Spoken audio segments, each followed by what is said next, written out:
Saludos, apreciados hermanos que nos están acompañando a través de estos medios de comunicación.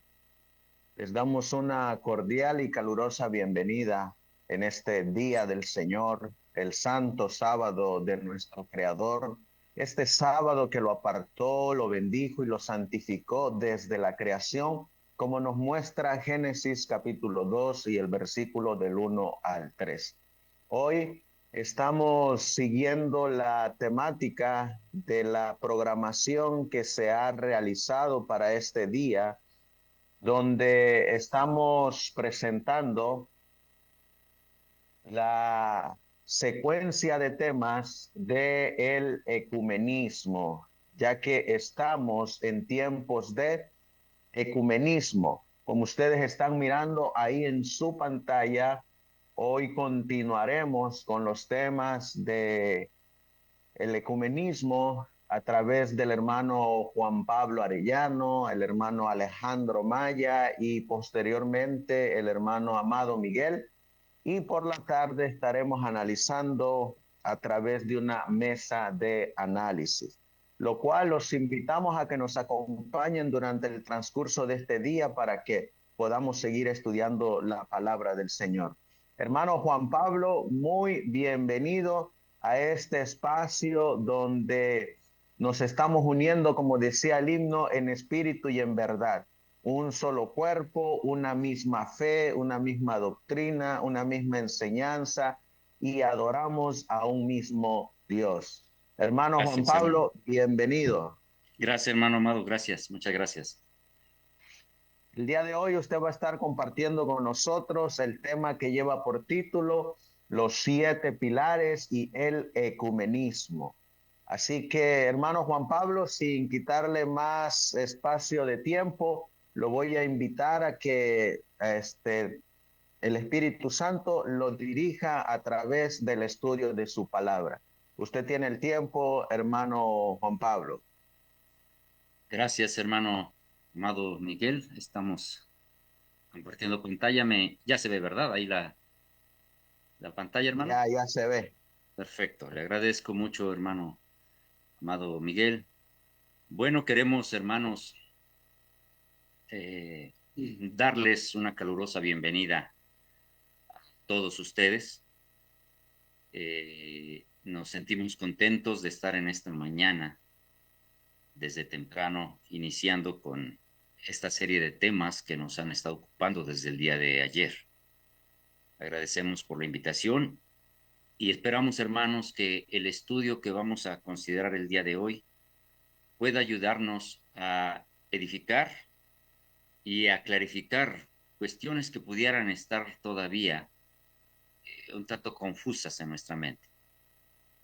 Es mi deseo, hermano, que este estudio pueda ayudar a la iglesia a ser advertida de las amenazas que tenemos del ecumenismo, la sutileza del mismo.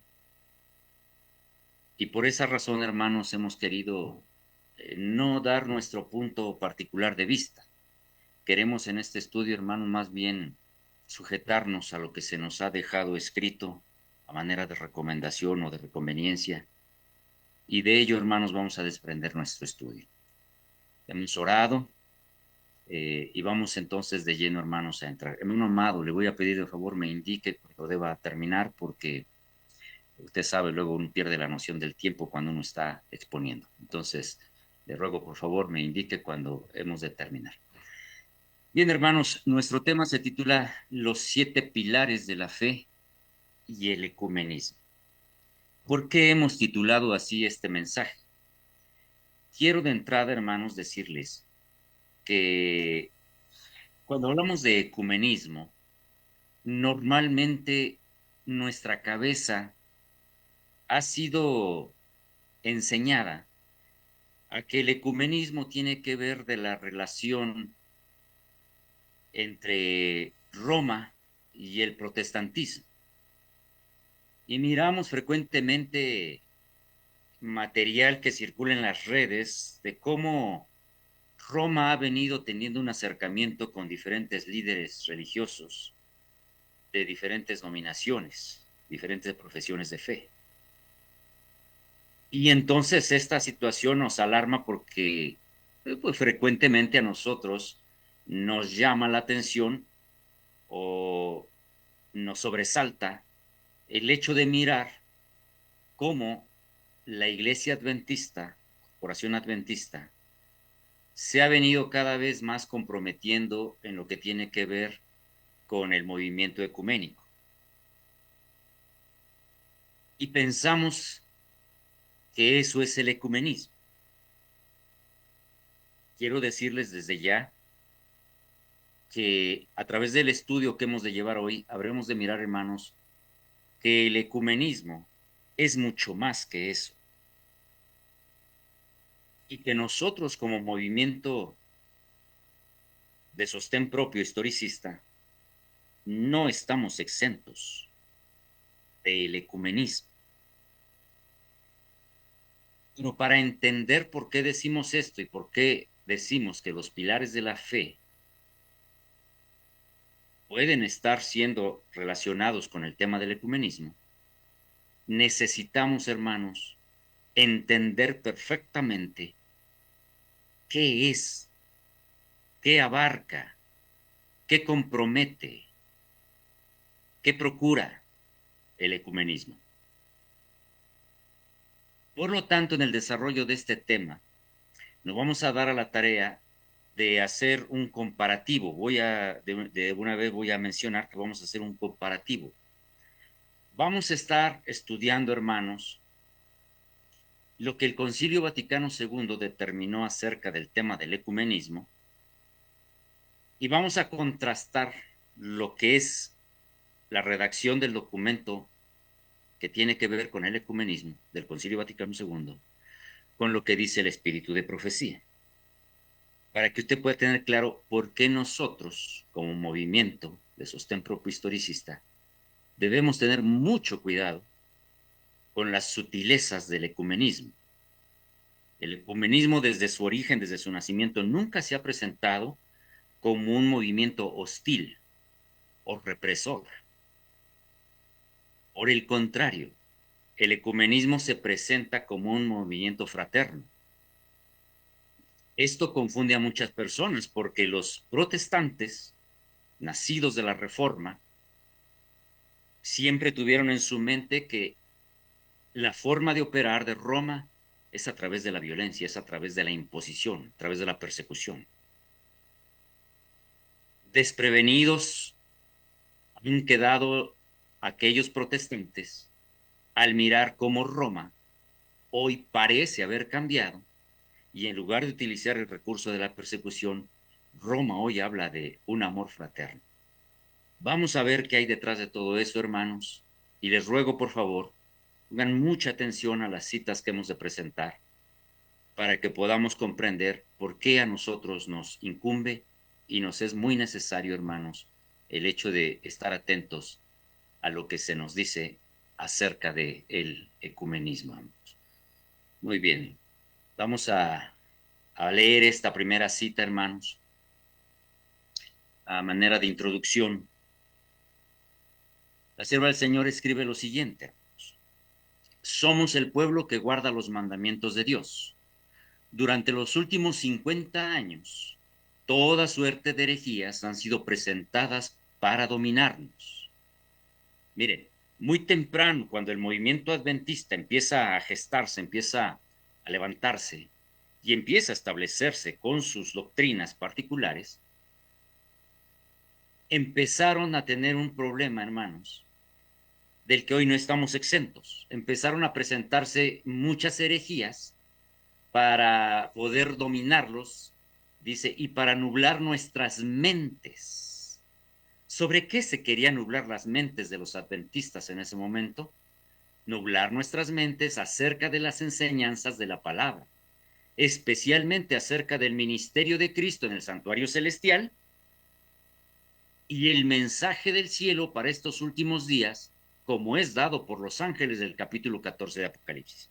Así que miren, hermanos, desde muy temprano, cuando el movimiento adventista Dios lo está levantando, impulsando para llevar un mensaje bien definido y bien específico, se empiezan a escuchar todo tipo, toda suerte de herejías con el fin de nublar las mentes de los adventistas acerca de dos particulares muy importantes. Uno, el tema de la administración de nuestro Señor Jesucristo en el santuario celestial. Y dos, el tema de lo que tiene que ver con la predicación del mensaje de los tres ángeles de Apocalipsis 14. Entonces, desde temprano el enemigo intentó que los adventistas perdieran de vista, se nublaran sus mentes acerca de estas verdades importantes y confundirlos. De esta manera, estaría logrando, hermanos, que ese mensaje dado a ese pueblo no se llevara adelante. Seguimos la lectura y dice: mensajes de toda especie han sido presentados a los adventistas del séptimo día para ocupar el lugar de la verdad, que punto por punto ha sido descubierta mediante estudio con oración y testificada mediante el poder del Señor que obra milagros. Agrega: pero los hitos que nos han hecho lo que somos han de ser preservados y serán preservados, como Dios lo ha manifestado mediante su palabra y el testimonio de su Espíritu. Él nos insta a aferrarnos firmemente con el vigor de la fe a los principios fundamentales que están basados sobre una autoridad incuestionable. Es decir, hermanos, la sierva del Señor, al mirar todas estas amenazas que se estaban dando, toda esta suerte de herejías que se estaban escuchando, insta a la iglesia a permanecer firme en los principios fundamentales, en aquellos hitos que hicieron del pueblo adventista lo que fue, porque esos hitos precisamente estaban siendo atacados, repetimos, por toda suerte de herejías. Esto es lo que experimentaron ellos muy temprano, y de esto, hermanos, no estamos exentos nosotros y lo vamos a comprobar. Hoy vamos a ver que en nuestros días no estamos exentos de esto. La recomendación sería la misma: mantenernos firmes en esos principios fundamentales, en esos hitos. Por lo tanto, hermanos, vamos a analizar ahora, vamos a entender el ecumenismo, vamos a entender el Concilio Vaticano II y su amenaza a la verdad presente. Dije hace unos momentos que vamos a hacer una comparación. No, obviamente no vamos a poder estudiar todo el documento que tiene que ver con el apartado del ecumenismo en el Concilio Vaticano II, pero sí vamos a estudiar algunas de sus partes para que podamos tener claro cuál es la idea de Roma. ¿Qué pretende? ¿Qué busca Roma? No, esto no va a ser una cuestión de un video aquí y allá, no, vamos a ver el documento que se redactó, resultado del Concilio Vaticano II, y vamos a comparar extractos de ese documento con citas del espíritu de profecía. ¿Por qué hacemos esto? Bueno, si como pueblo nosotros debemos mantenernos firmes, obviamente el Señor no iba a dejar a su pueblo sin advertencia. El Señor conocía en su sabiduría que este tipo de movimientos se iban a gestar. Naturalmente dejó advertencias para su pueblo. Y de eso vamos a estar analizando. Miren, voy a presentar aquí y les recomiendo que ustedes lo puedan buscar. Es un documento que circula en Internet, es de acceso público. Un servidor tiene la fortuna de contar con el libro del Concilio Vaticano II. Pero miren, el extracto de lo que tiene que ver con el tema del ecumenismo lo podemos encontrar en el Internet, ¿sí? En una carta muy conocida quizá para algunos que se llama Unitatis Redintegratio, ¿sí? Sobre el ecumenismo. Y repito, vamos a analizar ciertas cuestiones para ir entendiendo por qué a nosotros nos atañe y qué tiene que ver esto con nuestros pilares de la fe. Dice la introducción de este documento, hermanos: promover la restauración de la unidad entre todos los cristianos. Notar, no habla de la unidad entre el catolicismo y los ortodoxos. No habla solamente de la unidad entre el catolicismo y judíos. No habla solo de la unidad entre católicos y protestantes. habla de la unidad entre todos aquellos que se llamen cristianos, y aún entre los que no lo son. Eso está en un apartado adicional.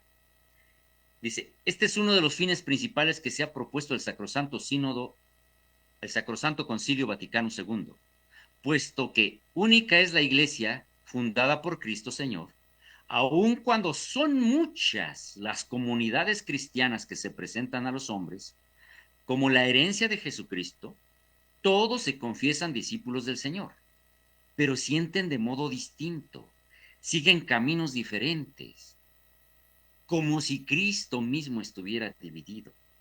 División que abiertamente repugna la voluntad de Cristo y es piedra de escándalo para el mundo y obstáculo para la causa de la difusión del Evangelio por todo el mundo. Con todo, el Señor de los tiempos, que sabía y pacientemente prosigue la voluntad de gracia para con nosotros los pecadores en nuestros días, ha empezado a infundir con mayor abundancia en los cristianos separados entre sí la compunción de espíritu y el anhelo de unión. La Iglesia Católica dice, bueno, hoy día estamos mirando cómo entre aquellos cristianos separados se está gestando una compunción de espíritu y ellos mismos anhelan que haya una unidad. Sí. Repito, a veces podemos pensar que esto solo tiene que ver con la unión de los católicos con los pentecostales, bautistas, metodistas o con los adventistas corporativos. Vamos a entender qué entienden ellos por el movimiento ecuménico. ¿Sí? Y vamos, como dije, vamos a ir analizando. Dice, lo que está en el recuadro azul, hermanos, eso es algo que un servidor anexó. El documento es lo que está subrayado aquí con coloreado más bien. Y en un apartado que dice relación de los hermanos separados con la Iglesia Católica, quiero desde ya, hermanos, hacerles notar algo. Este documento, cuando se refiere a aquellos que no profesan la fe católica, ahora no los llama herejes, como fue el mote que el catolicismo impuso a aquellos protestantes en el tiempo de la Reforma. Ahora, en lugar de llamarles herejes, ¿sí?, se les llama hermanos separados. Ya vamos a entender por qué. Dice este documento, en esta una y única iglesia de Dios, ya desde los primeros tiempos se efectuaron algunas escisiones, o separaciones o divisiones, que el apóstol condena con severidad. Fíjense bien, este texto de este documento del Concilio Vaticano II dice que al inicio o desde tiempos antiguos, se efectuaron divisiones dentro de la iglesia, pero se refiere a la iglesia católica, pero dice que el apóstol condena con severidad. ¿Cuál apóstol? Yo no he leído algún texto que diga que el apóstol Pablo, el apóstol Pedro, diga que la reforma protestante que habría de venir sería algo indeseable. Pero bueno, agrega, pero en tiempos sucesivos surgieron discrepancias mayores, separándose de la plena comunión de la iglesia no pocas comunidades, a veces no sin responsabilidad de ambas partes. Aquí se está refiriendo a la reforma protestante. Pero los que ahora nacen, fíjense, pone un antes y una ahora. Dice, los que ahora nacen, es decir, a partir de la publicación de este documento, los que ahora nacen y se nutren en la fe de Jesucristo dentro de esas comunidades, no pueden ser tenidos como responsables del pecado de la separación. Fíjense bien, para la Iglesia Católica, hermanos, el hecho de que usted permanezca separado de lo que es su voluntad es un pecado. ¿Sí? Para ellos, como sabemos, pecado no es transgresión de la ley. Para ellos, pecado es que usted no esté incorporado a la jerarquía católica romana.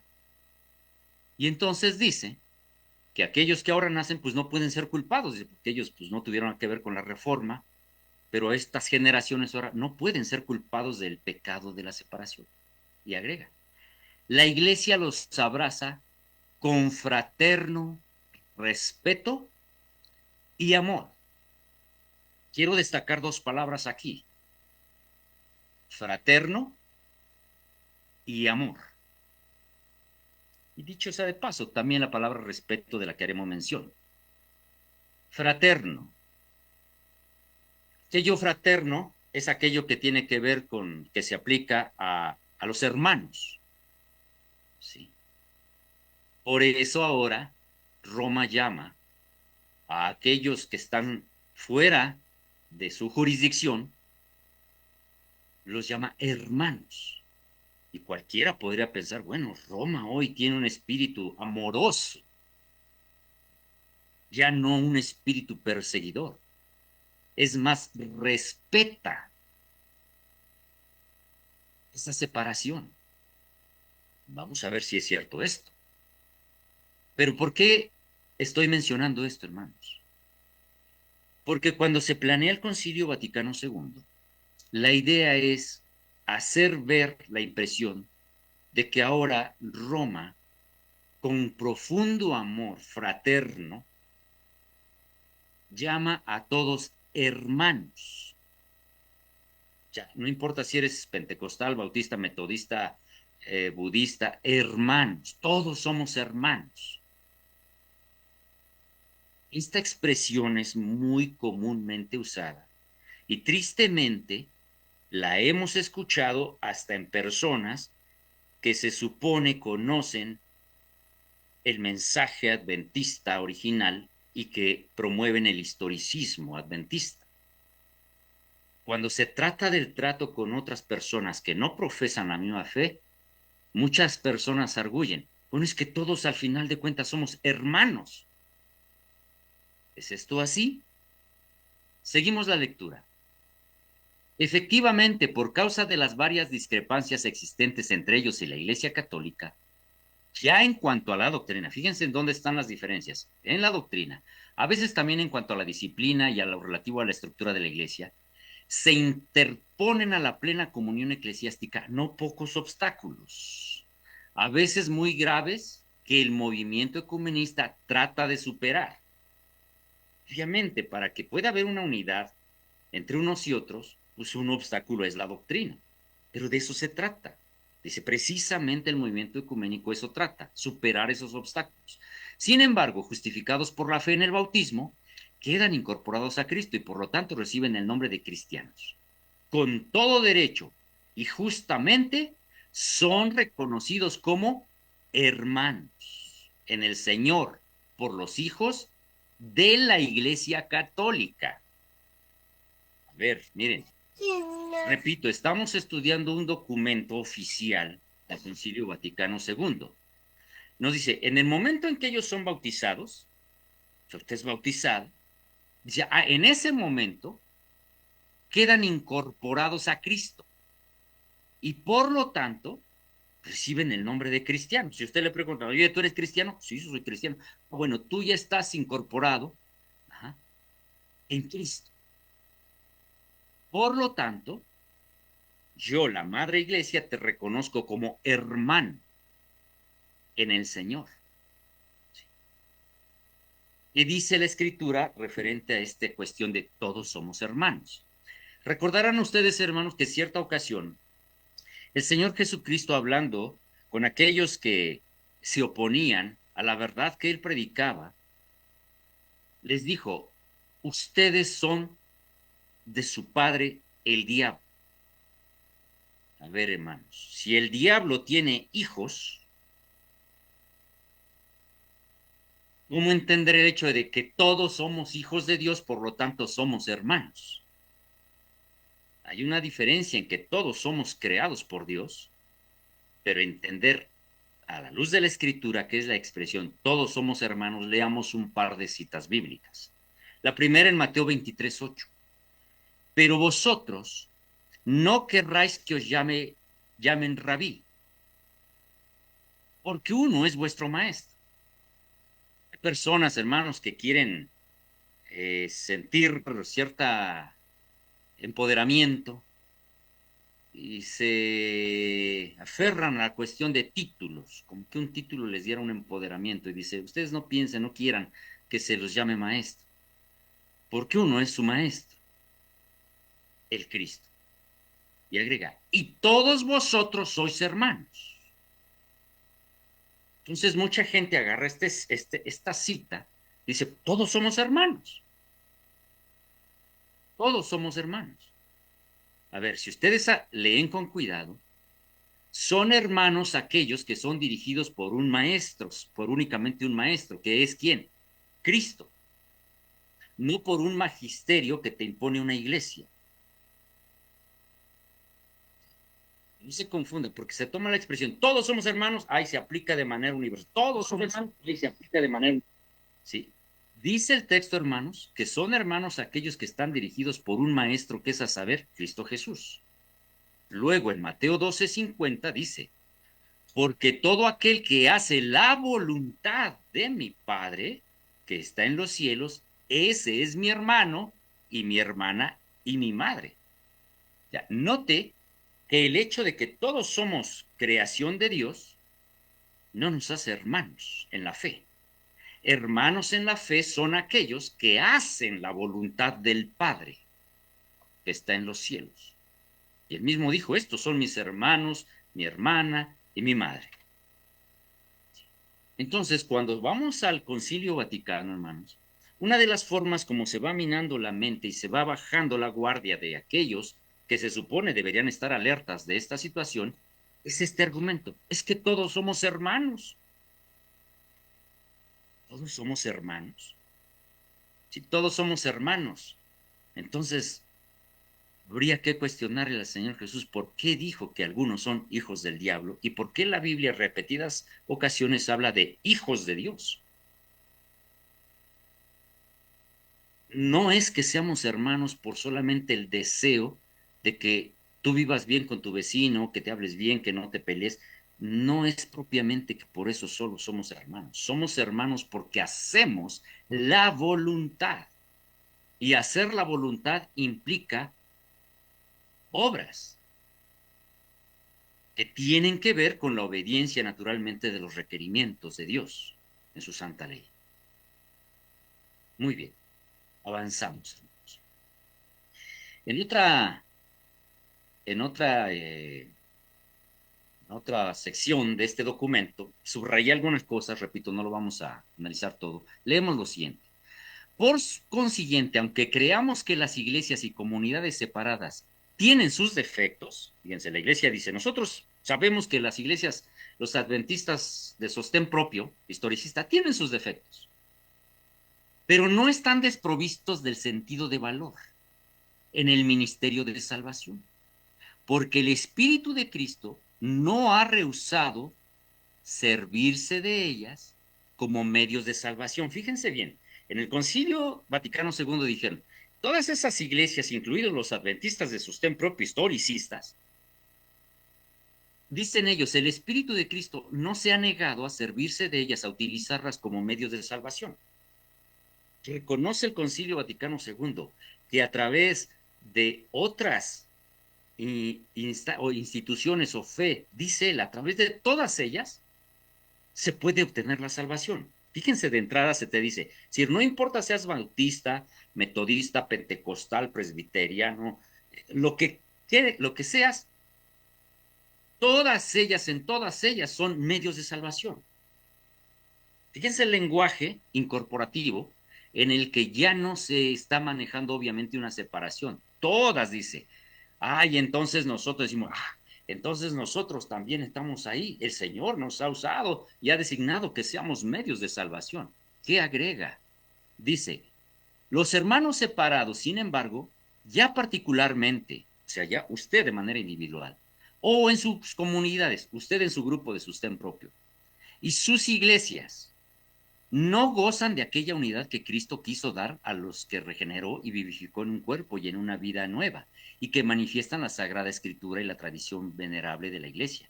Solamente por medio de la Iglesia Católica de Cristo, que es el auxilio general de la salvación, puede conseguirse la plenitud total de los medios de salvación. Miren, vean el lenguaje. Primero te dicen que en todos lados puede haber salvación, pero dicen, no, solamente por medio de la Iglesia Católica.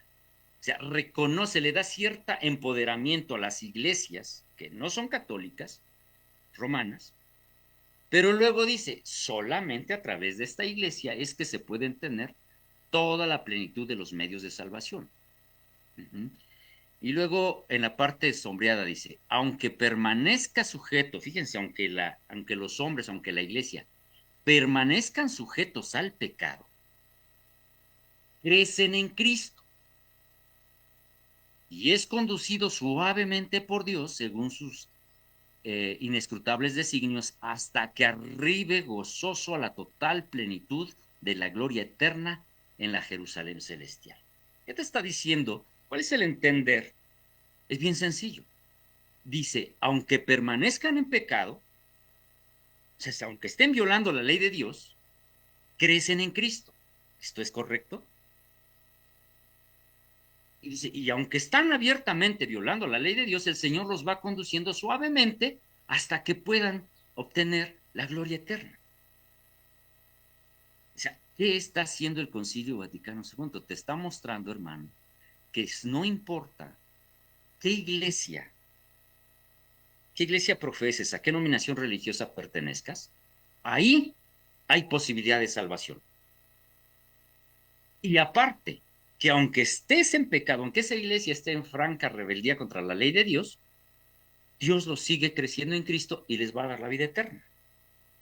Con este lenguaje y esta enseñanza, entonces hoy escuchamos, hermanos, personas que aún en el movimiento adventista no entienden o no han podido, no se han percatado de qué es lo que se trata. Te están diciendo, a ver, si tú adventista eres un historicista, ahí hay salvación. Dios usa a los historicistas de sostén propio para la salvación. Si tú eres un adventista futurista, ahí hay salvación. Dios usa a los futuristas para salvación. Si tú eres un adventista unicitario, ahí hay salvación. Entonces, por esa razón, hermanos, hoy la mentalidad de muchos de que no importa dónde estés parado, ahí hay salvación. ¿Quién empezó a meter esa idea en la cabeza, hermanos? ¿Cómo empezó? Primero dejo de ofenderte, primero dejo de señalarte como un hereje y te llamo hermano. Y luego te digo, hermano historicista, también en tu movimiento hay medios de salvación. Pero luego viene el problema. Aunque permanezcas sujetos al pecado, que estés en pecado, Cristo te hace crecer en él y te va a dar la vida eterna. Esta mentalidad, hermanos, afecta directamente a nuestra identidad como adventistas del séptimo día, historicistas. Vamos a ver otra parte. Repito, los recuadros azules son anexos que un servidor puso allí. Y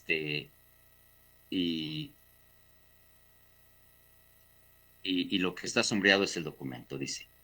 Hoy en muchas partes del mundo, por inspiración del Espíritu Santo, se hacen muchos intentos con la oración, la palabra y la acción para llegar a aquella plenitud de unidad que quiere Jesucristo. Este sacrosanto concilio exhorta a todos los fieles católicos a que, reconociendo los signos de los tiempos, cooperen diligentemente en la empresa ecuménica. Fíjense, a mí me llamó la atención esta expresión.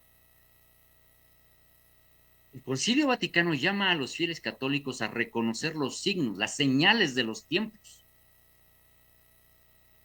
Es evidente, hermanos, que Roma conoce que hay plazos y hay tiempos estipulados que la misma escritura y la profecía marcan para un cumplimiento. Y ella misma le dice a sus fieles, es necesario que reconozcan las señales de los tiempos. Y por eso cooperen diligente en la empresa ecuménica. Es decir, los tiempos que estamos viviendo, dice la Iglesia Católica, requieren que todos trabajemos para lograr esta unidad. Veamos lo que dice la sierva del Señor. Consejos para la Iglesia, página 65.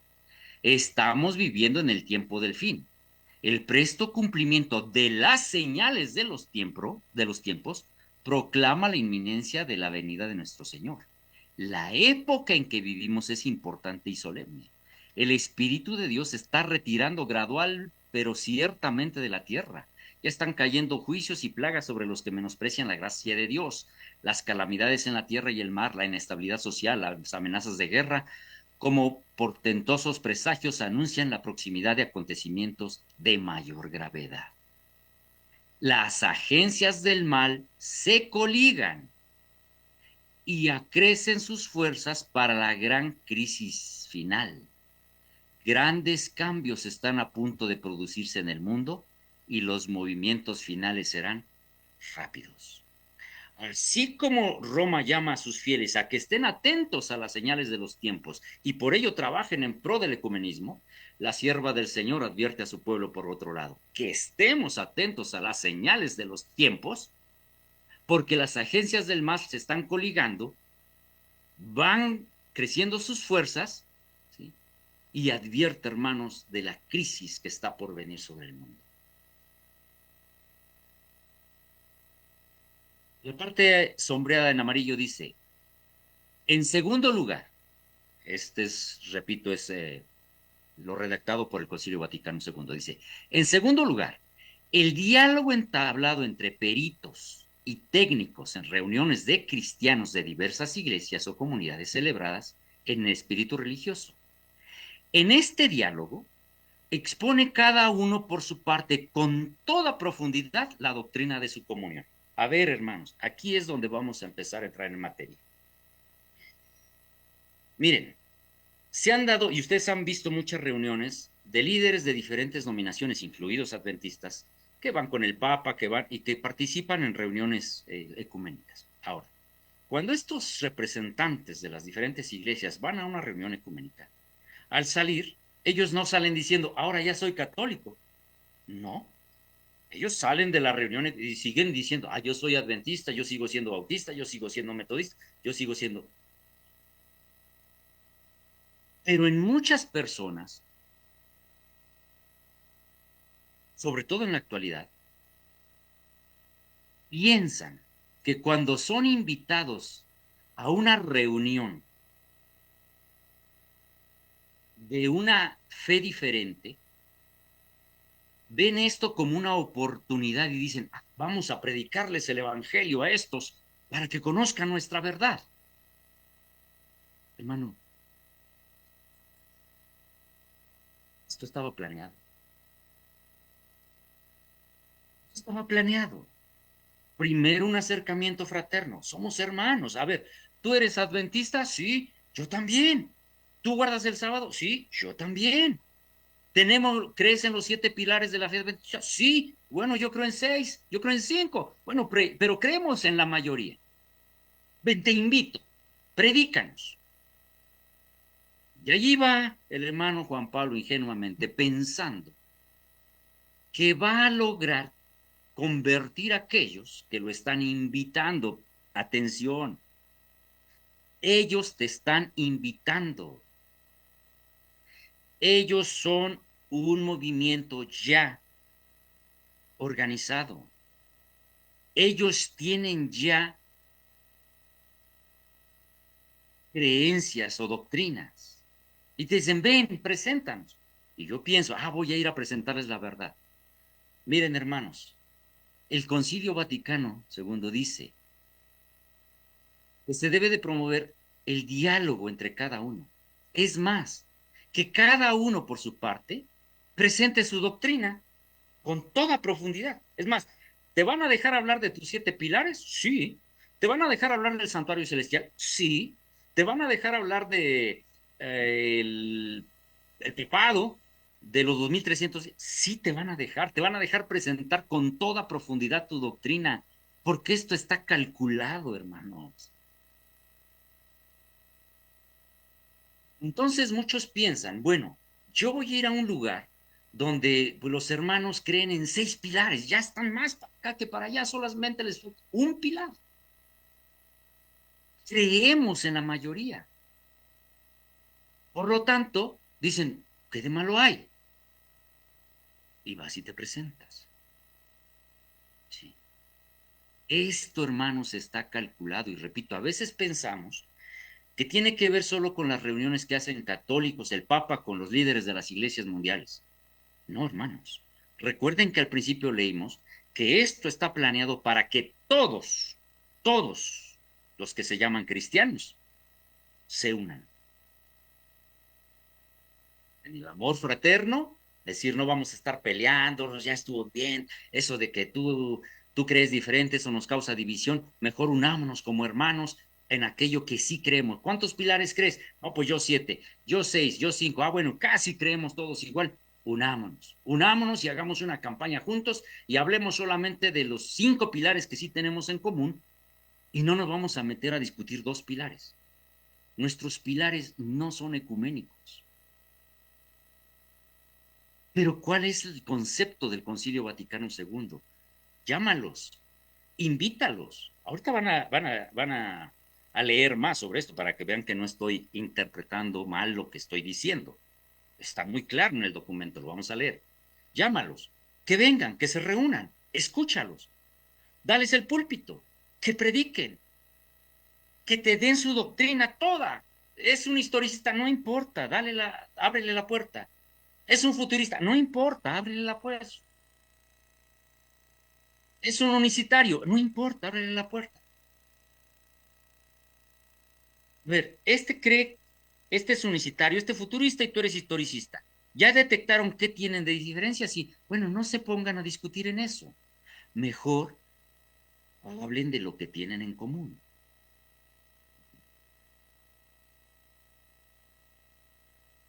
¿Qué dice la sierva del Señor? Por ejemplo, sobre este párrafo, ¿qué tendría que comentarnos? Miren, los protestantes consideran hoy, denme un segundo aquí porque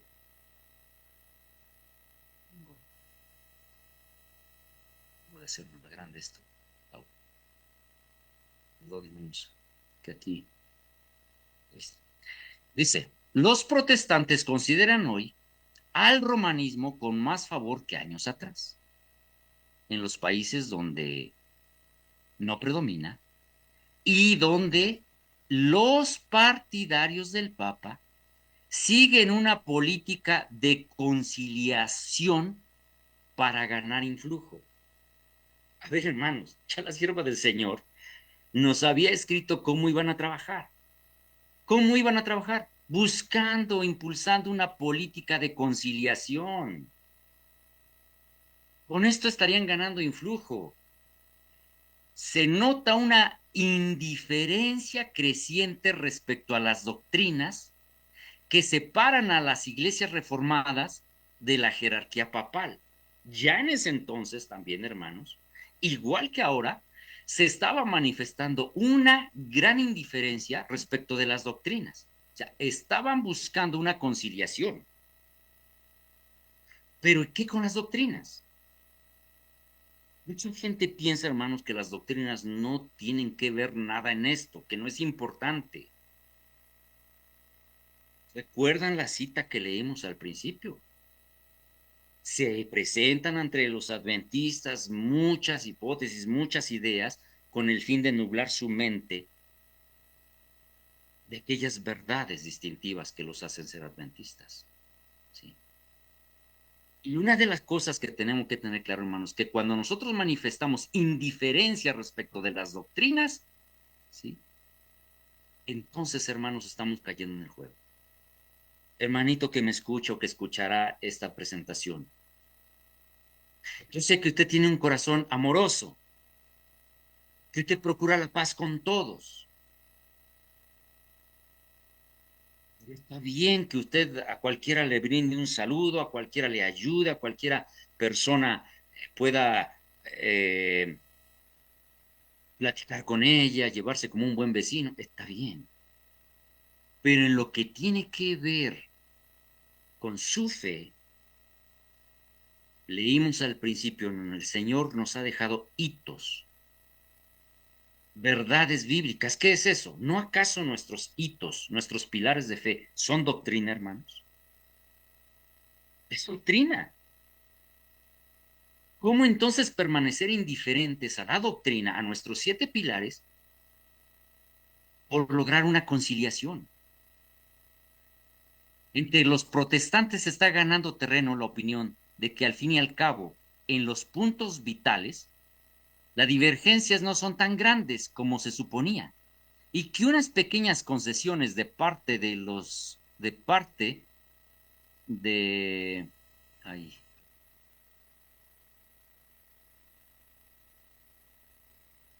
unas pequeñas concesiones de su parte los pondrían en una mejor inteligencia común.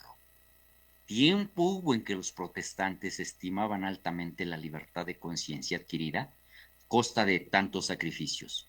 Enseñaban a sus hijos a tener en aborrecimiento al papado y sostenían que tratar de congeniar con Roma equivaldría a qué, hermanos?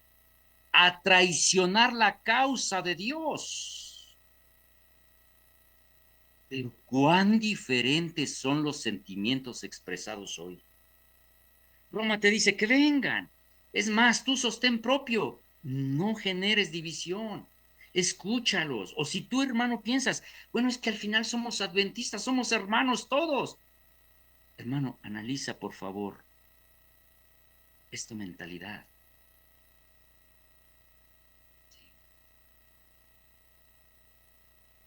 Ellos, hermanos, que impulsaron la reforma, los valdenses incluso, enseñaron a sus hijos a tener, ¿qué? En aborrecimiento al papado. Si hoy, hermano, usted está detectando movimientos, por ejemplo, un pentecostal, usted claramente dice, bueno, esos pentecostales, no, pues están mal su doctrina. Ellos, toda su enseñanza son dominicales, están mal, nada que ver con ellos.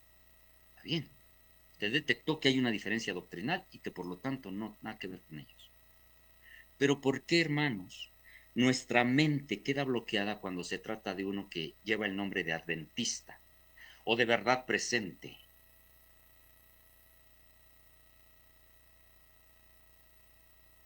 En ese momento pareciera que la mente se nubla, como decía la cita introductoria, y usted no detecta que aunque lleva el nombre de adventista, no cree las mismas doctrinas.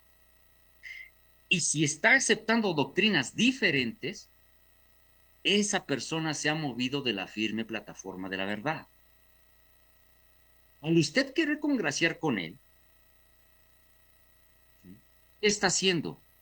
La cita es muy clara. Dice, tratar de congeniar con Roma equivaldría a traicionar la causa de Dios.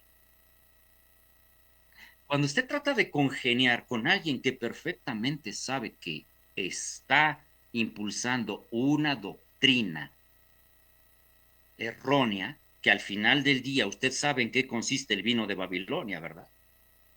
El vino de Babilonia son falsas doctrinas. Entonces, cuando usted congenia o quiere congeniar con alguien que impulsa falsas doctrinas, usted está queriendo congeniar con alguien que impulsa el vino de Babilonia. Por lo tanto, usted va a beber el vino de Babilonia. Y muchos pensarán, no, no, no, no, no, yo les voy a enseñar, yo no voy a que me enseñen. Ya veremos qué dice el documento y qué dice el espíritu de profecía más adelante. Si usted piensa así, hermano, en el amor del Señor le ruego, recapacite y analice esa forma de pensar a la luz de lo que vamos a leer. Algunos hermanos argumentan, es que la palabra dice escudriñarlo todo y retener lo bueno. La realidad, hermanos, de lo que se ha visto en el movimiento es que ni se escudriña y se retiene lo malo y se desecha lo bueno. ¿Y cuál ha sido el resultado? Que muchos que pensaron que iban a escuchar o que iban a enseñar fueron cambiados. Hace algunos años, a manera de un paréntesis, hace algunos años yo estuve en un lugar en la República Mexicana Y en un grupo me decían los hermanos, aquí dice nadie va a venir a movernos de nuestra fe, estamos bien cimentados, bien convencidos, y aquí venga quien venga, nadie nos mueve. Fue cuestión de meses cuando llegaron un grupo de judíos mesiánicos y aquel anciano que había dicho aquí nadie nos mueve, hoy es parte del movimiento judío mesiánico.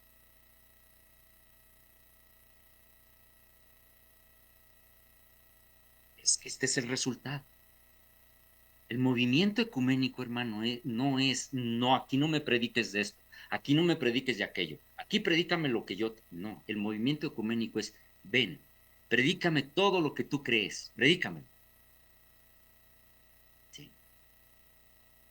Hay que pensar, ¿acaso no hay poder de Dios para convertir a nadie? Sí, hermano, Dios tiene poder y el Espíritu Santo es el que convence de pecado, pero en una reunión donde de antemano usted sabe que se impulsa el error, veremos adelante por una declaración de la sierva del Señor si el Espíritu Santo estaría obrando ahí. Lo vamos a ver más adelante, no voy a dar mi particular opinión, sino lo vamos a checar con un escrito, hermanos. ¿Sí? Entonces vamos a leer ahora esta otra cita, dice.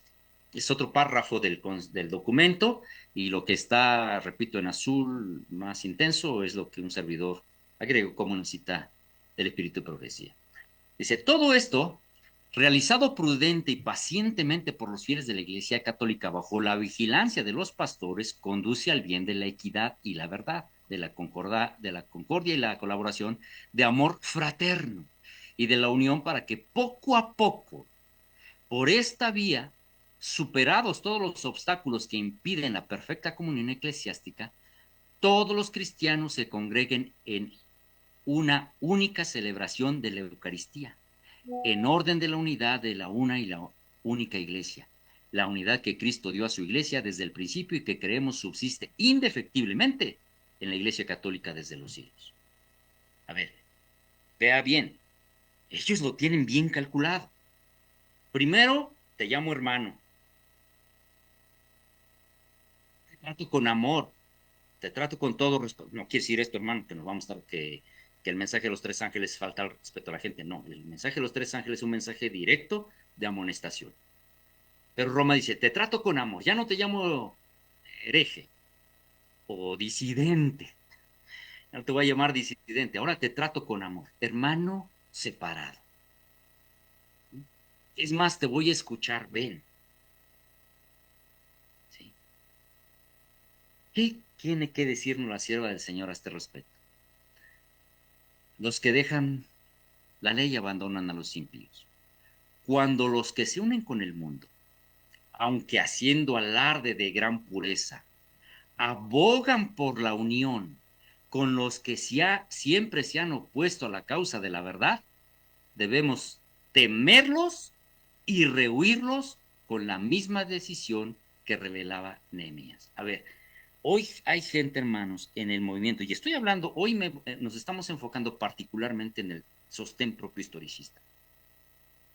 Hoy no nos estamos refiriendo tanto a la unión de la iglesia romana con los presbiterianos, los bautistas. No, hoy nos estamos refiriendo particularmente a cómo el ecumenismo, hermanos, se está dando en los movimientos o en el movimiento de sostén propio historicista. Pero es que son hermanos, pero es que guardan el sábado, pero creen en la ley de Dios, pero predican el mensaje de los tres ángeles. ¿Qué de malo tiene? Son hermanos. Cuando los que se unen con el mundo, aunque haciendo alarde de gran pureza, abogan por la unión con los que siempre se han opuesto a la causa de la verdad, debemos temerlos. ¿Y debemos qué? Rehuirlos con la misma decisión que revelaba Nehemías. ¿Sí? Se trata de palabras provenientes de personas mercenarias. Se les debe resistir tan resueltamente hoy como antaño. Cualquier influencia tendiente a hacer vacilar la fe del pueblo de Dios en su poder guiador debe ser resistida con firmeza. No es, hermanos, que nosotros seamos selectivos de quién sí viene aquí, quién no viene aquí. No, no, no, no, no. Es que está escrito.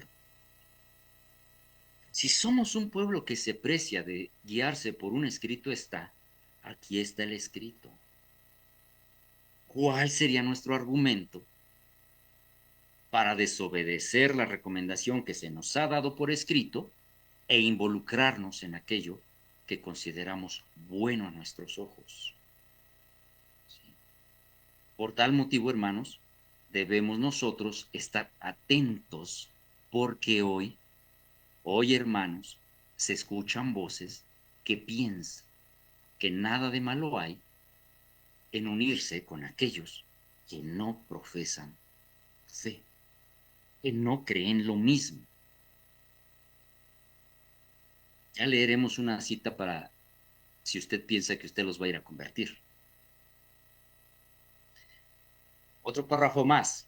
Hay algunos puntos o observaciones que el Concilio Vaticano hace respecto del ecumenismo. Y en el punto número 7 de ese documento, que es largo y les recomiendo lo lean, dice: el verdadero ecumenismo no puede darse sin la conversión interior. Y agrega, y ya no puse todo el párrafo, pero en el punto 8 dice: esta conversión del corazón y santidad de vida, juntamente con las oraciones privadas y públicas por la unidad de los cristianos, han de considerarse como el alma de todo el movimiento ecuménico. Y con razón puede llamarse ecumenismo espiritual. A ver, escuche bien, hermano. Roma mismo te está diciendo que no solamente hay un ecumenismo físico. A ver, ¿qué quiero decir con ecumenismo físico? Es decir, cuando tú vas a reunirte con otro que no profesa tu fe. No vamos a pelear, hermano, vengo con la guardia baja, te amo, eres mi hermano, y aquí vengo a presentarte mi doctrina, y el otro, sí, vente, preséntame lo que tú quieras. Ella se definió, por eso está allí, hermano. Pero entonces usted dice, bueno, vamos ahora, yo no voy a poder estar, miren, no puedo acompañarles en la reunión, pero voy a orar para que esto vaya bien. ¿Sabe? Lo dicen ellos mismos. Este solo hecho, hermanos, de unirse en las oraciones es considerado ya un ecumenismo espiritual. ¿Se da cuenta hasta dónde abarca esto? Si usted en la mente tiene esta idea, usted está haciendo ya parte de un ecumenismo espiritual.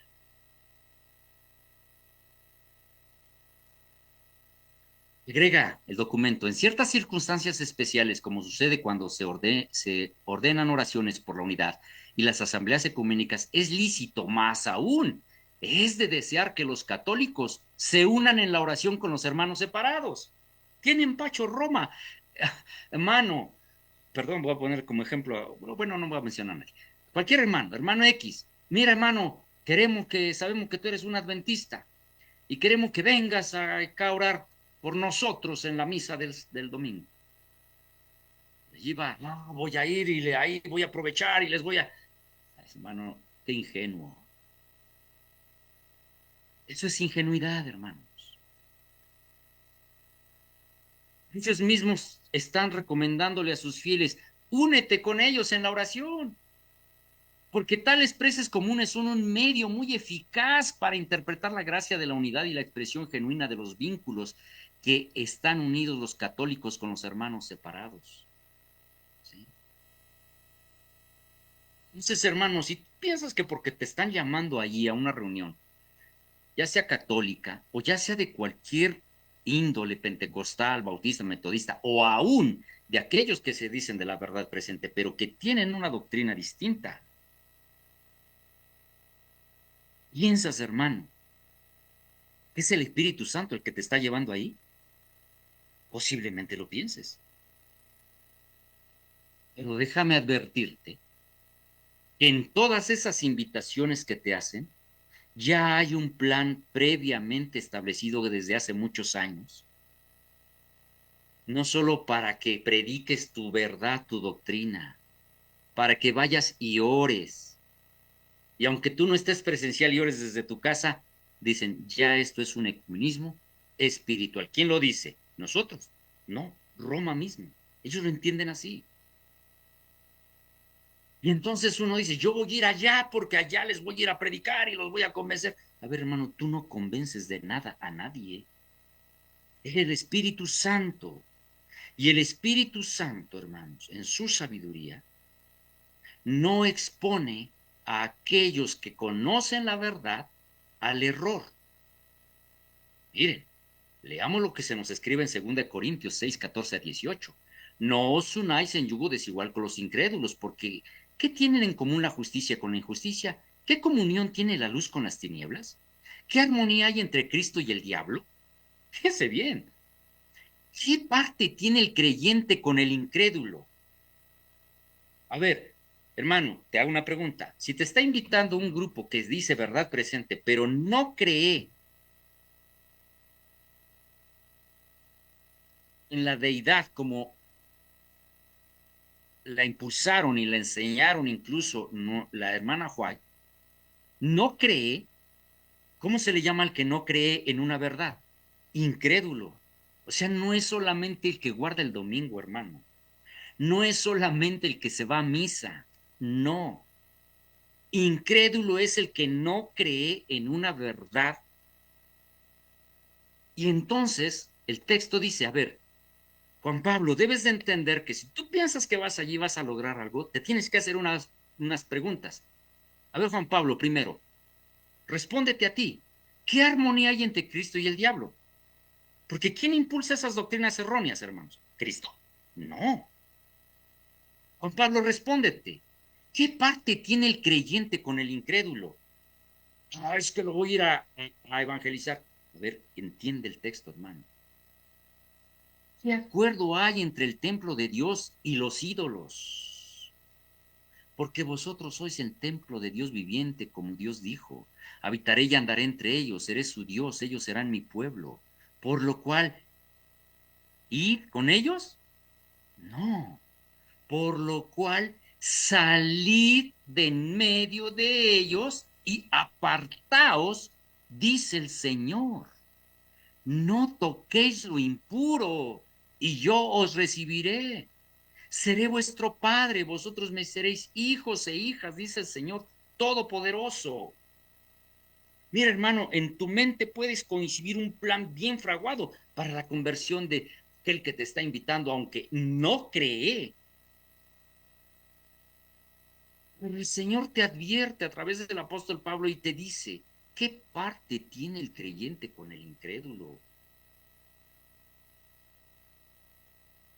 Y te dice el Señor, a ver, Juan Pablo, respóndete esta pregunta. ¿Qué tiene? ¿Qué acuerdo hay entre el templo de Dios y los ídolos? Y el Señor, hermanos, mismo te dice, debes de considerar, ¿sí? Mi consejo, ¿cuál es? Salid de en medio de ellos y apartaos, dice el Señor. ¿No qué? No toquéis lo impuro. Por un lado está el concepto ecuménico del Concilio Vaticano II y por el otro lado estamos leyendo el concepto bíblico inspirado. Tú decides, hermano. Si con todo y esto tú piensas que está bien hacer esto, bueno, el deber de un servidor o de los hermanos que estén exponiendo es poner delante nuestro, hermanos, las evidencias del testimonio que se nos ha dado. La decisión es muy individual. Avanzamos porque aún hay cosas que compartir. En otro apartado de este documento dice, para lograrlo, ayudan mucho para ambas partes las reuniones destinadas a tratar sobre todo cuestiones teológicas. Fíjate bien, ¿cómo va? Dice ahí, el concilio, el conocimiento mutuo de los hermanos. Estamos en el mismo documento. ¿Cómo van a lograr este acercamiento? ¿Cómo van a lograr esta unidad? ¿Qué ayuda? Las reuniones destinadas a tratar sobre todo cuestiones teológicas, donde cada uno pueda tratar a los demás de igual a igual, con tal que los que toman parte bajo la vigilancia de los prelados sean verdaderamente peritos. De tal diálogo puede incluso establecerse más cuál sea la verdadera naturaleza de la Iglesia Católica. De esta forma, conoceremos mejor el pensamiento de los hermanos separados y nuestra fe aparecerá entre ellos más claramente expresada. Fíjate bien, o sea, ¿cómo lo que piensa lograr Roma? Por lo que tú piensas que es una invitación, una oportunidad a predicar el evangelio a los que no conocen, Roma dice, apoyan, sirven estas reuniones. Es más, en esas reuniones que se traten cuestiones teológicas. Les voy a mostrar los 7 pirales, les voy a enseñar los 2300 días, Apocalipsis 13. Voy a ir a enseñarles eso. Roma sabe qué le vas a enseñar. Es más, el que es adventista, que es futurista o unicitario, sabe de qué le vas a hablar, sabe que tú eres un historicista, hermano, sabe de qué le vas a hablar, no creas que ignora. Y que cuando dice, oh, wow, nunca había escuchado. No, hermano, él sabe de qué le vas a hablar. ¿Cuál es el propósito que hay detrás? Que de esa manera, cuando tú estás allí y cuando se dan esos diálogos, ellos están más bien queriéndote a ti mostrar, ¿sí? Su postura y convencerte de la misma. Te pregunto, hermano, ¿qué necesidad tenemos de exponernos a eso? ¿No dice la Escritura, hermanos, que el enemigo trata de engañar si fuere posible aún a los elegidos? ¿Qué necesidad tenemos, hermanos, de ir a meternos a un terreno donde bien sabemos quién gobierna? ¿Qué tendría que decirnos la sierva del Señor respecto a esto? Hoy de los testimonios, tomo 1, página 470. Dividir nuestro interés con los caudillos del error, repito, dividir nuestro interés con los caudillos del error es ayudar al bando del mal y conceder ventajas a nuestros enemigos. La verdad de Dios no transige con el pecado, no hace acuerdos, no negocia. La verdad de Dios no transige con el pecado. No se relaciona con el artificio ni se une con la transgresión. Se necesitan soldados que siempre contesten al llamado y estén listos para entrar en acción inmediatamente, y no aquellos que cuando se les necesita se encuentran ayudando al enemigo. Juan Juan Pablo, necesitamos que nos apoye a dar una campaña evangelística. No puedo. ¿Por qué? Porque voy a ir con los hermanos de, de la verdad presente unicitarios. Mientras un servidor está allí pensando que está invirtiendo bien el tiempo, la sierva del Señor dice que mientras esto pasa, mientras se está necesitando soldados que contesten al llamado, Pablo se encuentra ayudando al enemigo. Sí, es que lo que nosotros tenemos como un concepto que es inofensivo, hermanos, se nos advirtió, ya se nos dijo, hermanos, cuál es el riesgo que corremos. En ningún caso debe ser obstáculo para el diálogo con los hermanos del sistema de exposición de la fe católica. Es totalmente necesario que se expongan con claridad toda la doctrina. Fíjate bien. Dice, cuando tú vayas con ellos, ellos te van a traer su doctrina, pues tú también les vas a exponer toda tu doctrina. Nada es tan ajeno al ecumenismo como el falso irenismo que pretenda desvirtuar la pureza de la doctrina católica y obscurecer su genuino y verdadero sentido. En la parte subrayada abajo con amarillo también dice, finalmente en el diálogo ecumenista, los teólogos católicos, bien imbuidos de la doctrina de la Iglesia, al tratar con los hermanos separados de investigar los divinos misterios, deben proceder con amor a la verdad, con caridad y con humildad. Al confrontar las doctrinas, no olviden que hay un orden o jerarquía. A ver, ¿cuál es el concepto que tiene voy a hablar primero del católico? El católico que te está invitando, si él te está invitando es porque él ya tiene un plan establecido. Si tú le vas a hablar del sábado, te va a dejar hablar del sábado. Pero él te va a hablar de sus doctrinas y te va a confrontar y te va a decir y te va a resaltar que por ser la iglesia madre, en el caso de ellos, dicen así, es una jerarquía. Esto de las jerarquías, hermanos. Y a nosotros. Cuidado con esto, hermanos, porque ellos quieren enseñar su doctrina, ellos no están, te van a escuchar, sí, pero no creas que dicen, ¿quién quite y no sabemos algo? Y a lo mejor el predicador que viene nos va a convencer del error. No, ellos ya están mentalizados para escucharte, pero no se van a mover un ápice. Mira lo que dice la sierva del Señor. Las denominaciones religiosas caídas son Babilonia. Babilonia ha estado promoviendo doctrinas venenosas, el vino del error. Este vino de error se compone de falsas doctrinas, tales como la inmortalidad natural del alma, el tormento eterno de los malos, la negación de la preexistencia de Cristo antes de su nacimiento en Belén, el defender y exaltar el primer día de la semana por encima del día santo. Estos errores y otros similares son presentados al mundo por las diversas iglesias, y así se cumple el pasaje que dice, porque todas las gentes han bebido el vino del furor de su fornicación. Un furor es lo que producen falsas doctrinas, y cuando los reyes y presidentes beben de este vino del furor de su fornicación, resultan movidos por la ira contra aquellos que no están de acuerdo con las herejías falsas y satánicas. ¿Cuál es el resultado de que tú no aceptes, no termines aceptando las doctrinas de Roma? Lo sabemos, hermanos. Lo sabemos. Son movidos a ira contra los que no aceptan. ¿Sí? Si tu hermano te mantienes firme como un historicista, no esperes que el que no lo es te va a aplaudir, te diga, te admiro hermano Juan Pablo porque a pesar de todo te mantienes historicista. No, te van a empezar a atacar, te van a empezar a tirar. ¿Por qué? Que no lograron el objetivo.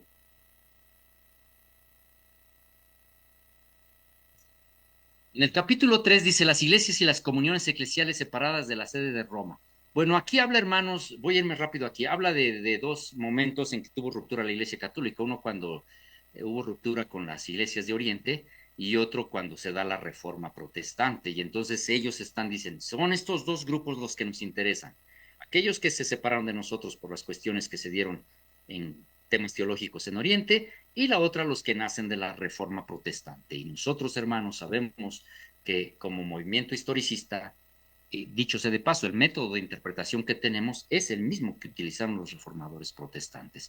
En otra sección dice, aunque todavía no es universal, en ese momento cuando ellos redactan el documento, dicen, aunque todavía no es universal el movimiento ecuménico y el deseo de armonía con la Iglesia Católica, abrigamos, no obstante, la esperanza de que este sentimiento ecuménico y el mutuo aprecio irán imponiéndose poco a poco a todos, ¿sí?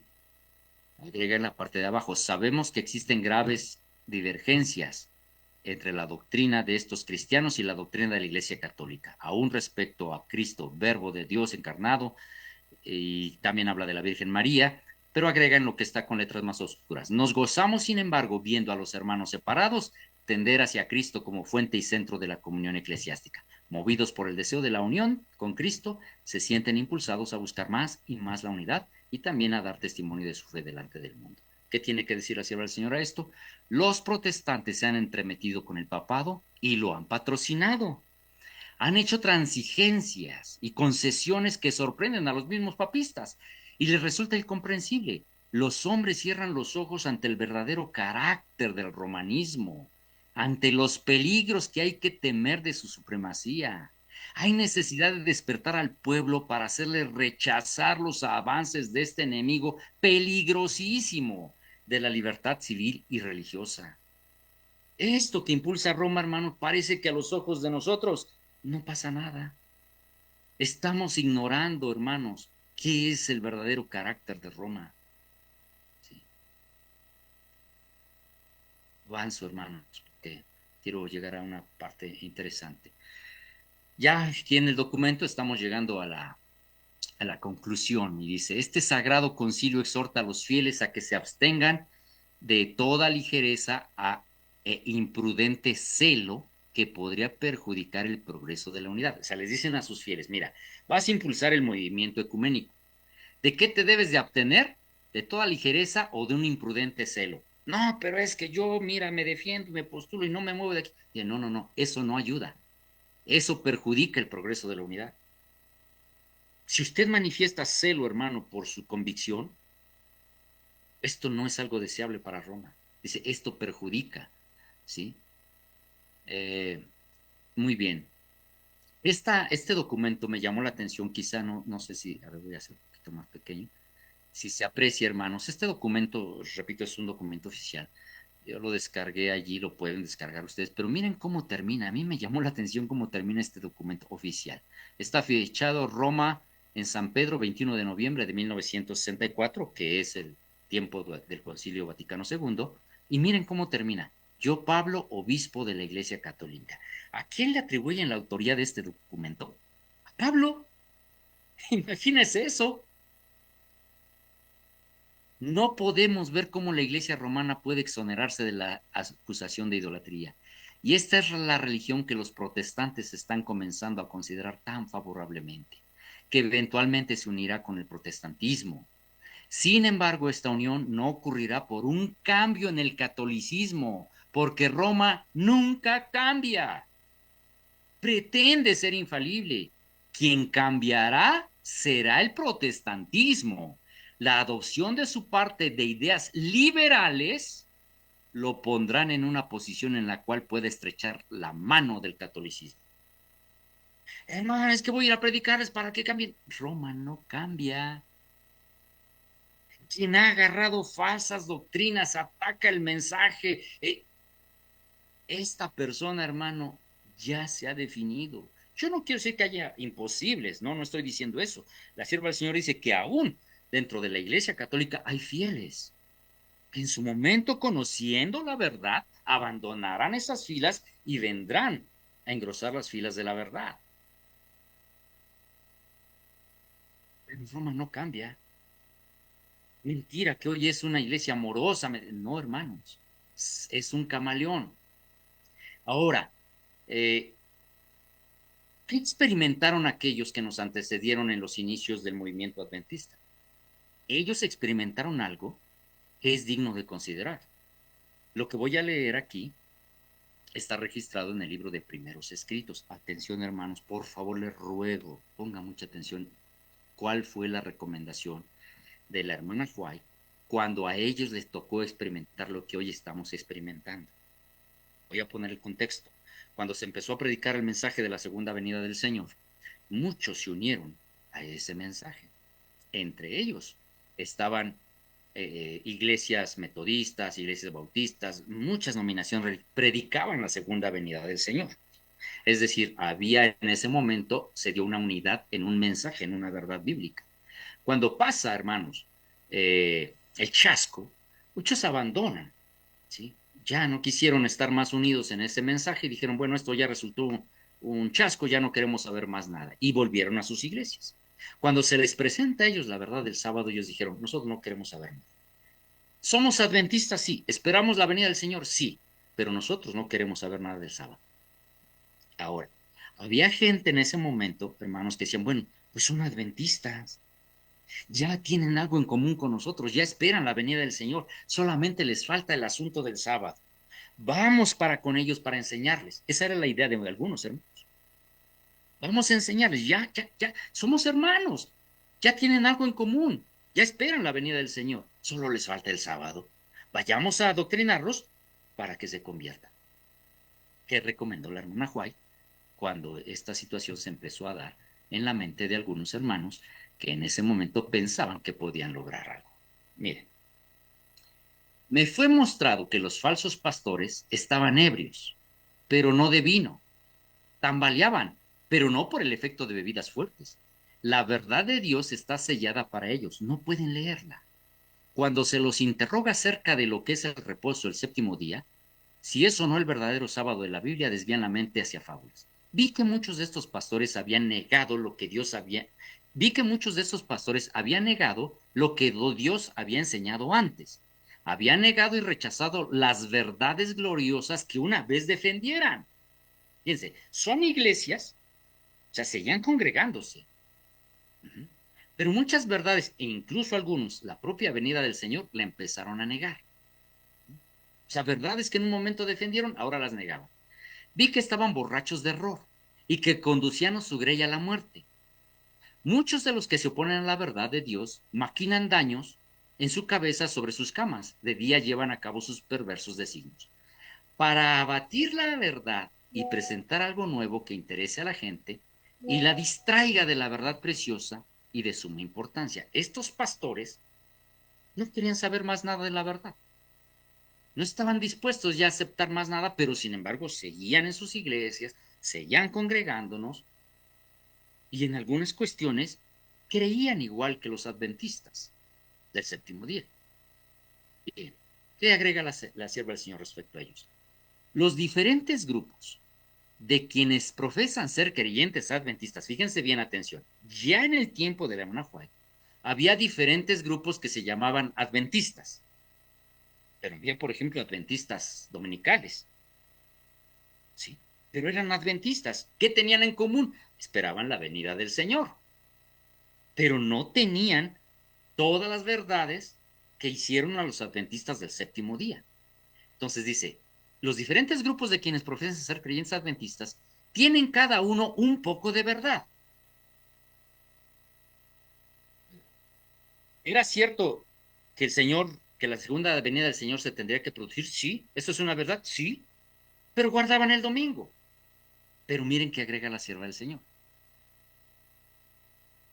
Pero Dios dio todas estas verdades a sus hijos que están recibiendo preparación para el día de Dios. Es decir, ¿hay adventistas por allá? Sí. ¿Tienen algo de verdad? Sí. Pero Dios le dio todas las verdades a sus hijos que están recibiendo preparación para el día de Dios. También les ha dado verdades que ninguno de aquellos grupos conoce ni quiere comprender. Las cosas que están selladas para ellos, el Señor las abrió ante aquellos que quieren ver y que estén dispuestos a comprender. Si Dios tiene alguna nueva luz que comunicar, permitirá que sus escogidos y amados la comprendan sin necesidad de que su mente sea iluminada oyendo a aquellos que están en tinieblas y error. Porque en ese momento, hermanos, algunos dijeron, vayamos, son adventistas, ya esperan al Señor, solo les falta el sábado. Ella dijo, ellos no quieren comprender estas verdades.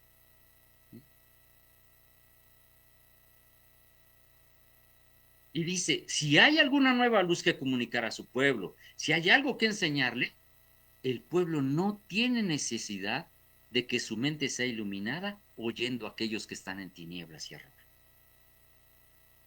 ¿Se da cuenta? Eso lo experimentaron, hermanos. Y la hermana White tuvo que hacer una recomendación muy puntual a la iglesia y agrega, me fueron mostrados aquellos que creen poseer el último mensaje de misericordia. Es la cita corrida, ¿eh? Léanlo en primeros escritos, ahí está la página.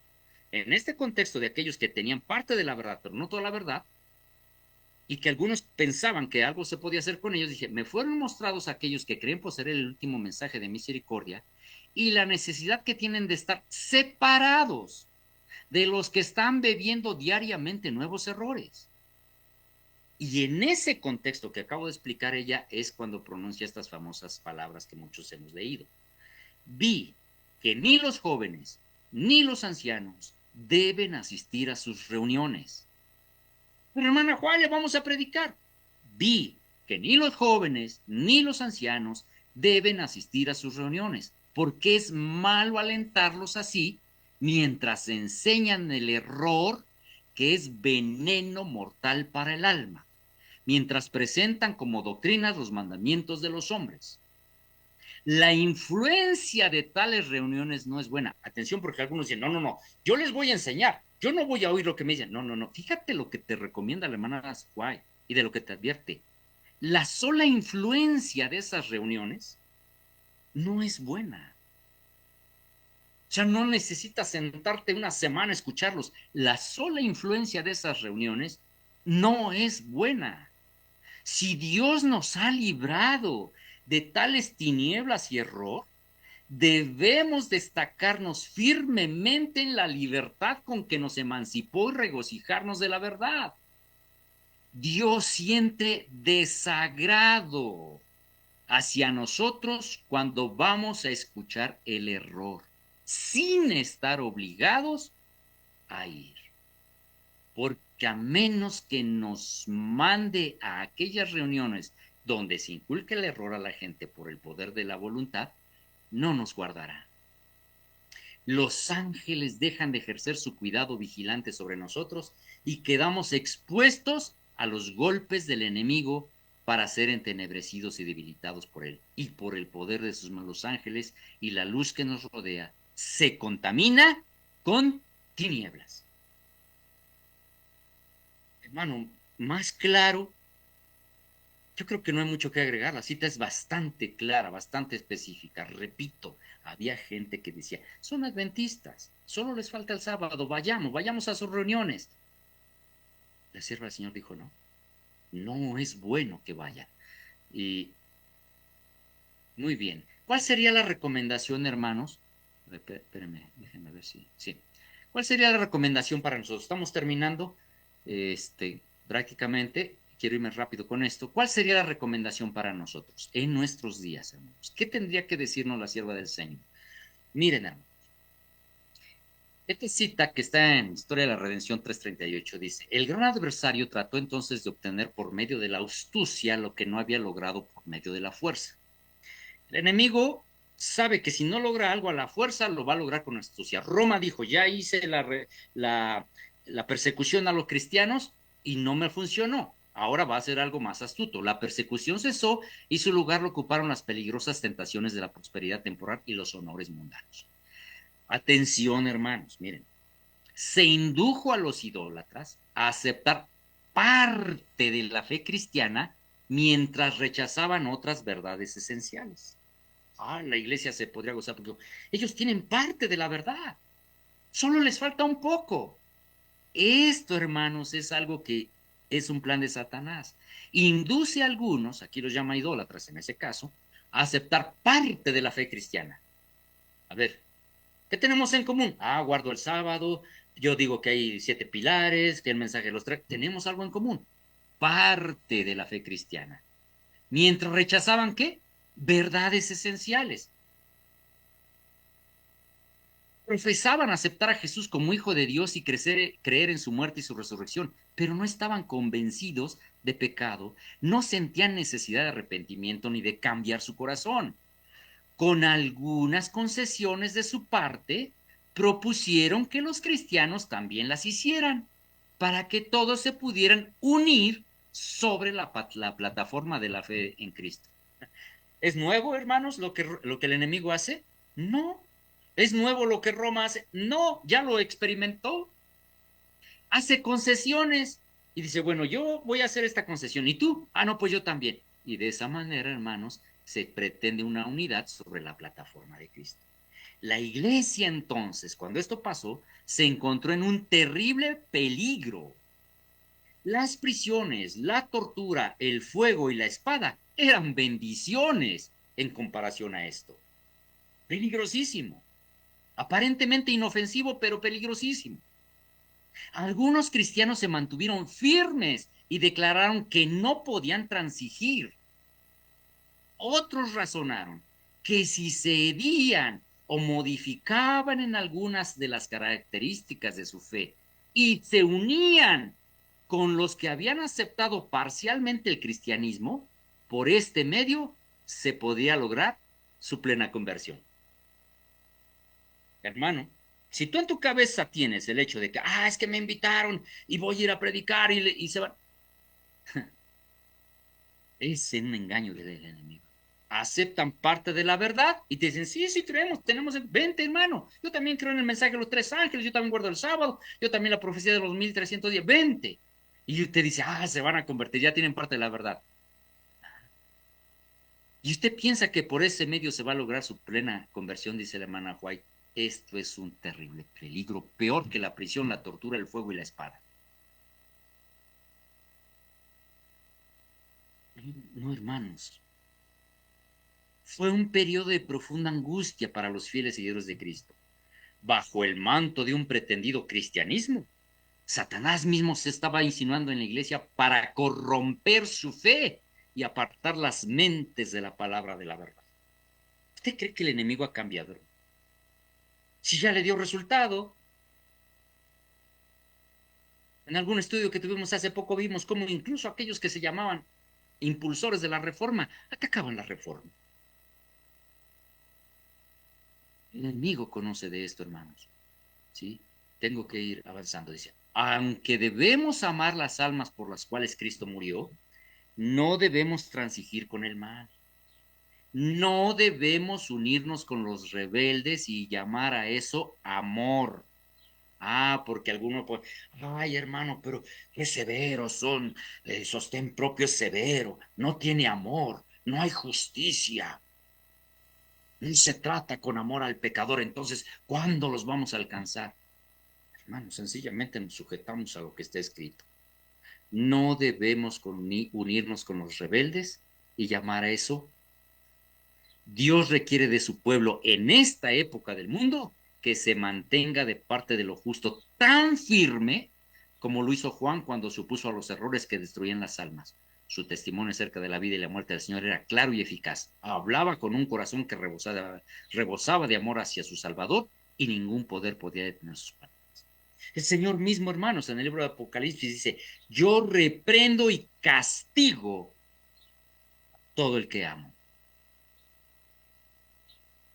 No porque Dios trata con amor, no nos reprende, hermanos. No se confunda. Sí, debemos amar a nuestro prójimo, pero eso no implica que nos vamos a unir, que vamos a transigir y llamemos eso amor. Cristo no trató nunca de conseguir la paz traicionando sagrados cometidos. No se podía lograr la paz transigiendo con los principios. Es un grave error el que cometen los hijos de Dios cuando pretenden salvar el abismo que separa a los hijos de la luz de los hijos de las tinieblas, apartándose de los principios y transigiendo con la verdad. Eso sería perder la paz de Cristo para hacer la paz o fraternizar con el mundo. Tremenda declaración, hermanos. Pero hermano, vamos allá con los que, aunque son futuristas, pero son nuestros hermanos. Hermano, usted está ganando la paz con ellos, pero perdiendo la paz de Cristo. Es un sacrificio demasiado caro para los hijos de Dios. Los seguidores de Cristo deben afirmar en su mente la decisión de que nunca transigirán ni cederán en un ápice sus principios para atraer el favor del mundo. Tienen que aferrarse a la paz de Cristo, que no tengamos paz con el mundo, hermanos.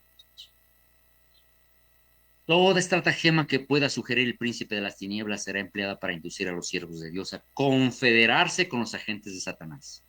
Les llegarán repetidamente solicitudes para apartarlos de su deber. Pero como Nehemías, deben contestar firmemente, yo hago una grande obra y no puedo ir. Hermano, ¿te van a estar llegando invitaciones? Sí. Ay, usted piensa, oh, me están invitando acá, me están invitando allá, y yo voy y le voy a predicar. A ver, hermano, tú tienes una obra que hacer, una verdad que impulsar. ¿Cuál debería ser tu respuesta? Dice la sierva del Señor. Yo hago una gran obra y no puedo. Sí. Hermano amado, no sé de cuánto tiempo dispongo. O ya debo terminar. Bueno, Tiene como 5 minutos, hermano Juan Pablo. gracias, hermano amado. Rápidamente, hermanos, quiero mencionar esto que en algún otro estudio ya lo presentamos, pero consideré necesario, hermanos, volverlo a considerar en este estudio. La experiencia de Zorobabel, hermanos. Vamos a leer algunas citas. Esdras 4, 1 al 2 dice, oyendo los enemigos de Judá y Benjamín que los venidos de la cautividad edificaban el templo de Jehová, Dios de Israel, vinieron a Zorobabel y a los jefes de las casas paternas y les dijeron, edificaremos con vosotros, porque como vosotros buscamos a vuestro Dios y a él ofrecemos sacrificios desde los días de Esarhadón, rey de Asiria, que nos hizo venir aquí. Bueno, la sierva del Señor nos aclara en el libro Profetas y Reyes que estos eran samaritanos. Era una fusión entre casamiento de paganos, pueblo de Dios. ¿Sí? Y estos, cuando oyen que el pueblo está edificando el templo, vienen, fíjense, y se acercan y les ofrecen ayuda. Vamos a edificar con ustedes, porque nosotros también buscamos a Dios, como ustedes. A Él le ofrecemos sacrificios. O sea, ¿tenían algo en común? Sí, pero dice la primera parte del versículo que eran enemigos, pero no vinieron, repito, como dije una vez, no vinieron con la espada desenvainada, hermanos. No, vinieron y se presentaron como amigos, aunque eran enemigos.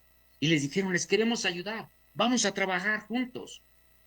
Creemos prácticamente lo mismo. ¿Tú crees en el Señor? Pues yo también creo en Él. ¿Sí? ¿Tú buscas a Dios? Sí, yo también lo busco. ¿Tú le ofreces sacrificio? Sí, yo también le ofrezco. Tenemos cosas en común. Unámonos y trabajemos juntos en la obra. Pero eran enemigos. ¿Qué tiene que decir la sierva del Señor? Dice,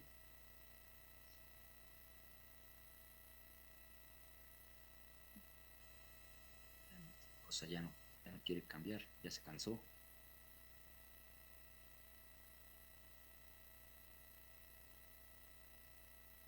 De la cita. La sierva del Señor, hermanos, al respecto de este incidente, nos menciona, y les recomiendo mucho, por favor, hermanos, lean el capítulo que está ahí en el libro de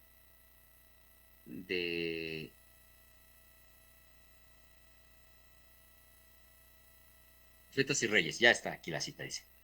Acerca de la relación que Israel debía sostener con los pueblos circundantes, el Señor había declarado por Moisés, no harás con ellos alianza, ni las tomarás a merced, no emparentarás con ellos. ¿Por qué?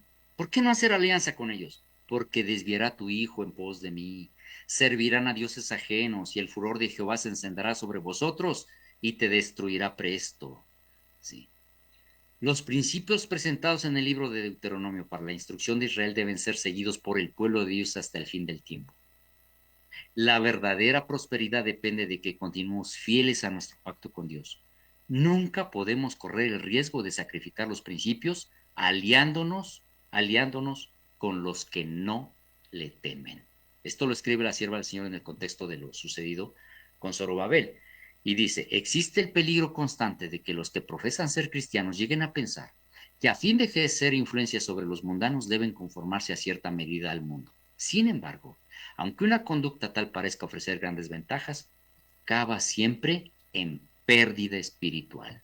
El pueblo de Dios debe precaverse estrictamente contra toda influencia sutil que procure infiltrarse por medio de los halagos provenientes de los enemigos de la verdad.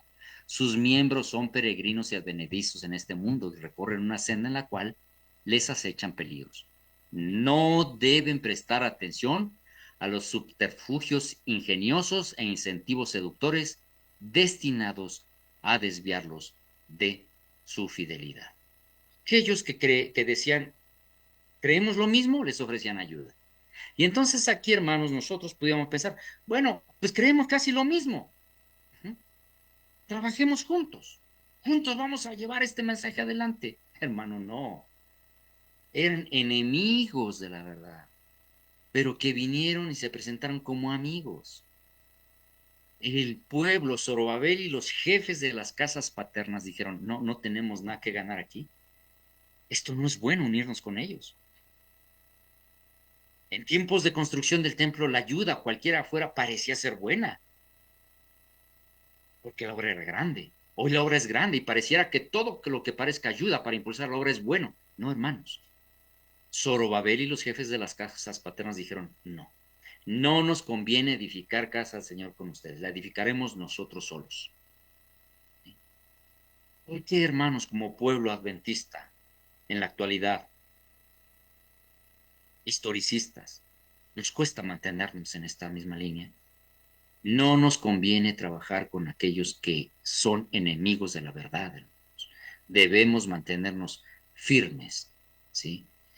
Y miren lo que dice la sierva del Señor. No son los enemigos abiertos y confesados de la causa de Dios los que son más de temer. Los que, como los adversarios de Judá y Benjamín, se presentan con palabras agradables y aparentan procurar una alianza amistosa con los hijos de Dios, son los que tienen el mayor poder para engañar. Toda alma debe estar en guardia contra los tales, no sea que la sorprenda desprevenida alguna trampa cuidadosamente escondida. Y es especialmente hoy, mientras la historia de esta tierra llega a su fin, cuando el Señor requiere de sus hijos una vigilancia incesante. Con esto, hermanos, concluimos. Quiero, hermanos, solamente pronunciar lo siguiente. Hermano, el mensaje que el Señor ha dado al pueblo adventista es un mensaje único. No admite transigencias. Por favor, hermano, le recomiendo que antes de tomar decisiones, pensando que usted está haciendo una obra que pueda ayudar, lo analice y lo consulte seriamente. Esta es la razón por la que como movimiento recomendamos que no tenemos nada que tratar con aquellos que no impulsan esta verdad completa. Esta no es una verdad a medias, es una verdad completa. Si hay diferencias doctrinales, hermanos, ya hemos leído. No tenemos nada que hacer allí. Pero concluyo y digo, hermanos, si con todo y esto, cualquiera de nosotros, mi hermano amado, que lo estoy viendo, el Señor nos lo permite, decida, hermano amado, sabe que yo me voy a ir a trabajar mejor con los futuros, adelante, hermano amado, usted libre de ir donde usted quiera. Más, hermano amado, le diría, hermano, no podemos trabajar juntos porque nos servimos al mismo Señor. Sí. Hermanos, que esto nos ayude a reflexionar y que en adelante la temática que va a seguir no la pierda, porque más información nos será presentada, hermanos, para afianzarnos en la verdad que hemos recibido. Que el Señor les bendiga a todos, hermanos. Es el deseo de un servidor y también el motivo de las oraciones día a día. Hermano amado, indíqueme qué hacemos. Amén, hermano Juan Pablo. La palabra de Dios es clara y dice que no pueden andar dos juntos si no están de acuerdo. Y como bien se expresó en la palabra de Dios y en los testimonios, que el Concilio Mundial de Iglesias es el fomentador número uno del ecumenismo.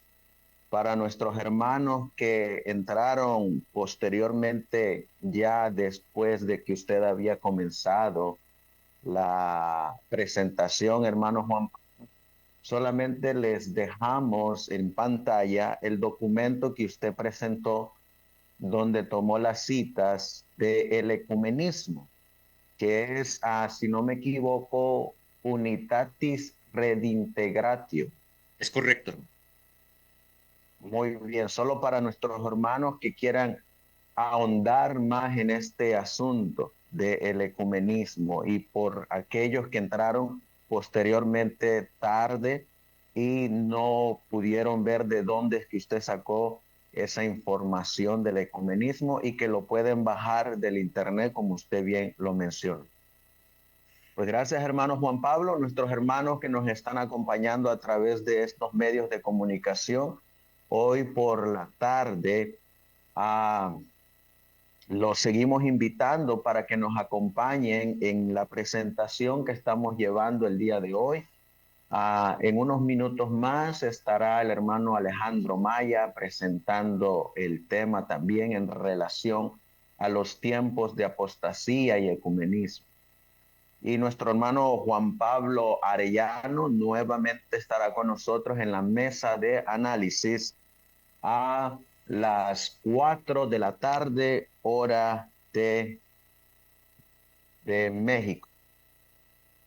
Así que, apreciados hermanos, sean bienvenidos cada uno de ustedes y acompáñenos. Hermano Juan Pablo, quiero pedirle que nos dirija en oración para finalizar esta presentación y así podamos dejarle a nuestro amantísimo Dios y a la dirección del Espíritu Santo los efectos de estos temas que se están presentando el día de hoy. Hermano Claro que Juan sí, Pablo, hermano. diríjanos en oración. Vamos a orar.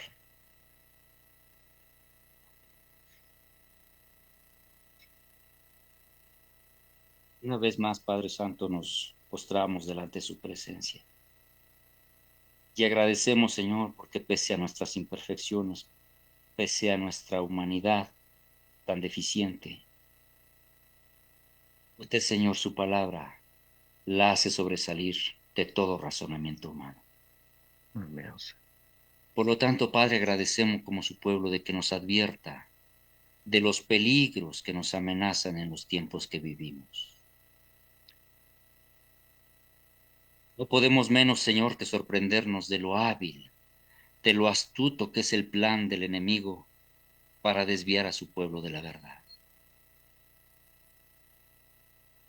Un lenguaje amoroso, un lenguaje de incorporación y de unidad, pero que en el fondo, Señor, nos lleva a traicionar nuestros principios. Gracias por advertirnos, Señor, sobre lo peligroso y lo sutil que es el ecumenismo. Si en nuestra mente, Señor, hemos albergado ideas que contravienen a lo que se nos ha dejado escrito, al consejo inspirado, por favor, Padre, denos la humildad de corazón para reconocer nuestro error, para volver sobre nuestros pasos, recomponer el camino y aferrarnos a la verdad. No permita, Padre, que su pueblo, que usted está levantando, que usted está impulsando, pueda ser engañado por el ecumenismo. Entendemos, Señor, que el enemigo se esfuerza, que día a día seguiremos escuchando voces que aboguen por esta unión. Pero Padre Santo, por favor, le rogamos, Señor, nos dé la capacidad de discernimiento para detectar dónde está la amenaza.